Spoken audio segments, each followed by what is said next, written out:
ಬೆಂಗಳೂರಿನ ಆರ್ ನಗರದ petrol bunk ಸಂಪೂರ್ಣವಾಗಿ ಮುಳುಗಡೆಯಾಗಿ ಹೋಗ್ಬಿಟ್ಟಿದೆ.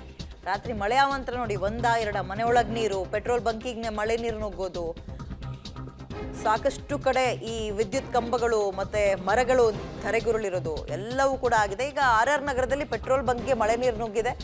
ಈಗ ಅದನ್ನ ಕ್ಲೀನ್ ಮಾಡುವಂತಹ ಕೆಲಸ ಕೂಡ ಮಾಡ್ತಾ ಇದ್ದಾರೆ. ಗಮನಿಸ್ತಾ ಇದ್ದೀರಿ, ಇದು ಆರ್ ನಗರದಲ್ಲಿರುವಂತಹ ಪೆಟ್ರೋಲ್ ಬಂಕ್. ಸಿಬ್ಬಂದಿ ಸ್ವಚ್ಛತಾ ಕಾರ್ಯದಲ್ಲೂ ಕೂಡ ತೊಡಗಿದ್ದಾರೆ. ರಾತ್ರಿ ಇದ್ದಕ್ಕಿದ್ದಂತೆ ಜೋರು ಮಳೆ ಅಲ್ವಾ, ಕಡಿಮೆ ಮಳೆ ಅಲ್ಲ ಬಿಡಿ. ಇದು ಒಂದೊಂದು ಕಡೆ 50 ಮಿಲಿಮೀಟರ್ 60 ಮಿಲಿಮೀಟರ್ ಎಲ್ಲ ಮಳೆ ಆಗಿದೆ. ಹೆಚ್ಚಿನ ಡೀಟೇಲ್ಸ್ ನಮ್ಮ ಪ್ರತಿನಿಧಿ ಮಾದೇಶ್ ನೀಡ್ತಾರೆ. ಮಾದೇಶ್, ಇಲ್ಲಿ ತನಕ ಮಳೆ ಇಲ್ಲ ಅಂತ ಇದ್ವಿ, ಈಗ ಮಳೆ ಯಾಕಾದ್ರೂ ಬಂತು ಅನ್ನೋ ಪರಿಸ್ಥಿತಿ. ಸದ್ಯ ಎಲ್ಲಿದ್ದೀರಿ? ಅಲ್ಲಿನ ಪರಿಸ್ಥಿತಿಯನ್ನ ವಿವರಿಸೋದಾದ್ರೆ. ವಿದ್ಯಾ, ಬೆಂಗಳೂರಲ್ಲಿ ಯಾವಾಗೂ ಕೂಡ ಇದೇ ಥರದ ಪರಿಸ್ಥಿತಿ ಇರುತ್ತೆ. ಅಂದರೆ ಮಳೆ ಬಂದಂಥ ಸಂದರ್ಭದಲ್ಲಿ ಯಾವ ಮಟ್ಟಕ್ಕೆ ರಸ್ತೆಗಳಲ್ಲಿ ನೀರು ತುಂಬಿಕೊಳ್ಳುತ್ತೆ ಅನ್ನುವಂಥದ್ದು. ಈಗ ನಿನ್ನೆ ಸುರಿದಂಥ ಧಾರಾಕಾರ ಮಳೆ ಏನಿದೆ ಅದು ಆರ್ ನಗರದಲ್ಲಿ ಸಾಕಷ್ಟು ಅನಾಹುತಗಳನ್ನು ಸೃಷ್ಟಿ ಮಾಡಿದೆ. ಈಗ ನಾನು ಆರ್ ನಗರ ಸರ್ಕಲ್ನಲ್ಲಿರುವಂಥ ಪೆಟ್ರೋಲ್ ಬಂಕ್ನಲ್ಲಿದ್ದೇನೆ. ಈ ಪೆಟ್ರೋಲ್ ಬಂಕ್ನ ಸ್ಥಿತಿ ಯಾವ ರೀತಿ ಆಗಿದೆ ಅಂದರೆ, ಮಳೆ ಬಂದು ಕೊಳಚೆ ನೀರೆಲ್ಲ ಸಂಪೂರ್ಣವಾಗಿ ಜಲಾವೃತ ಆಗಿತ್ತು ನಿನ್ನೆ ಮಳೆ ಬಂದಂಥ ಸಂದರ್ಭದಲ್ಲಿ.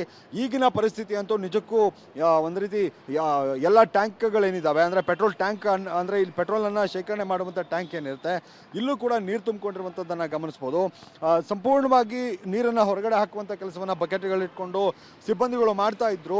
ಈಗ ಪೆಟ್ರೋಲ್ ಹಾಕುವಂಥ ಕೆಲಸವೂ ಕೂಡ ಆಗ್ತಾ ಇಲ್ಲ. ಅಂದರೆ ಏನು ಗ್ರಾಹಕರಿದ್ದಾರೆ, ಸಾರ್ವಜನಿಕರು, ವಾಹನ ಸವಾರರು ಎಲ್ಲರೂ ಕೂಡ ಬಂದು ವಾಪಸ್ ಹೋಗ್ತಿದ್ದಾರೆ. ಅಷ್ಟರ ಮಟ್ಟಿಗೆ ನೆನ್ನೆ ನೀರು ತುಂಬಿಕೊಂಡಿತ್ತು.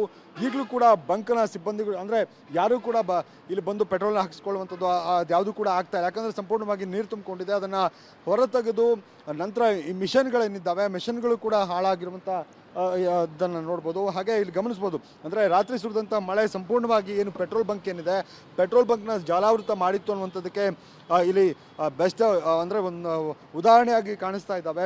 ಯಾಕಂದರೆ ಇಲ್ಲಿವರೆಗೂ ಕೂಡ ನೀರು ತುಂಬಿಕೊಂಡಿದ್ರೆ ಯಾರು ಕೂಡ ಪೆಟ್ರೋಲನ್ನು ಹಾಕುವಂಥ ಕೆಲಸಕ್ಕೆ ಮುಂದಾಗೋದಿಲ್ಲ. ಈಗ ಮಿಷನನ್ನು ಕೂಡ ಗಮನಿಸ್ಬೋದು, ಸಂಪೂರ್ಣವಾಗಿ ಹಾಳಾಗಿದೆ. ಎಲ್ಲವೂ ಹಾಳಾಗಿರುವಂಥ ಪರಿಸ್ಥಿತಿಯಲ್ಲಿ ಕಂಡು ಬರ್ತಾ ಇರುವಂಥದ್ದು. ಈಗ ಒಂದು ರೀತಿ ರಿನೋವೇಷನ್ ಮಾಡಬೇಕಾಗತ್ತೆ, ಆ ಥರದ ಪರಿಸ್ಥಿತಿ ಇರುವಂಥದ್ದು. ಬಕೆಟ್ಗಳನ್ನು ಇಟ್ಕೊಂಡು ಆ ಟ್ಯಾಂಕ್ಗಳಿಗೇನು ನೀರು ತುಂಬಿಕೊಂಡಿದೆ ಅದನ್ನು ಸಾಧ್ಯ ಆದಷ್ಟು ಎತ್ತಿದ್ದಾರೆ ಸಿಬ್ಬಂದಿಗಳು. ಈಗ ಮತ್ತಷ್ಟು ಆಳಕ್ಕೆ ನೀರು ಹೋಗಿರುವಂಥ ಹಿನ್ನೆಲೆಯಲ್ಲಿ ಅದನ್ನು ಕೂಡ ಎತ್ತೋದಕ್ಕೆ ಈಗ ಸಾಧ್ಯ ಆಗದ ಹಿನ್ನೆಲೆಯಲ್ಲಿ ಈಗ ಸ್ಥಗಿತ ಮಾಡಿದ್ದಾರೆ. ಜನ ಕೂಡ ಬಂದು ವಾಪಸ್ ಹೋಗ್ತಿದ್ದಾರೆ. ಜೊತೆಗೆ ಈ ಏನು ಆರ್ ನಗರ ಸುತ್ತಮುತ್ತ ಸಾಕಷ್ಟು ದೊಡ್ಡ ಮಟ್ಟದಲ್ಲಿ ಮಳೆ ಬಂದಂಥ ಹಿನ್ನೆಲೆಯಲ್ಲಿ ರಾತ್ರಿ ಸಂಪೂರ್ಣವಾಗಿ ರಸ್ತೆ ಕೂಡ ಜಲಾವೃತ ಆಗಿತ್ತು. ಸುಮಾರು ವಾಹನಗಳು, ಅಂದರೆ ಒಂದು 20ಕ್ಕಿಂತಲೂ ಹೆಚ್ಚಿನ ವಾಹನಗಳು ನೀರಿನಲ್ಲಿ ಸಿಲುಕೊಂಡಿತ್ತು. ಅವೆಲ್ಲವೂ ಕೂಡ ಈಗ ಕ್ಲಿಯರ್ ಆಗಿದೆ. ಆದರೆ ಕ್ಲಿಯರ್ ಆದ ನಂತರವೂ ಕೂಡ ಕೆಲವು ಕಡೆಗಳಲ್ಲಿ ಅಂದರೆ ಈ ರೀತಿಯಾಗಿ, ಅಂದರೆ ಪೆಟ್ರೋಲ್ ಬಂಕ್ ಜಲಾವೃತ ಆಗಿ ಇನ್ನು ಕೆಲಸ ಕಾರ್ಯಗಳು ಶುರುವಾಗದಂಥ ಪರಿಸ್ಥಿತಿ ನಿರ್ಮಾಣ ಆಗಿರುವಂಥದ್ದು. ಒಟ್ಟಾರೆ ಇವತ್ತು ಕೂಡ ಮಳೆ ಬರುತ್ತೆ, ಇನ್ನೂ ಒಂದು ವಾರ ಮಳೆ ಬರುತ್ತೆ ಅನ್ನುವಂಥ ಮುನ್ಸೂಚನೆಯನ್ನು ಕೊಟ್ಟಿದ್ದಾರೆ.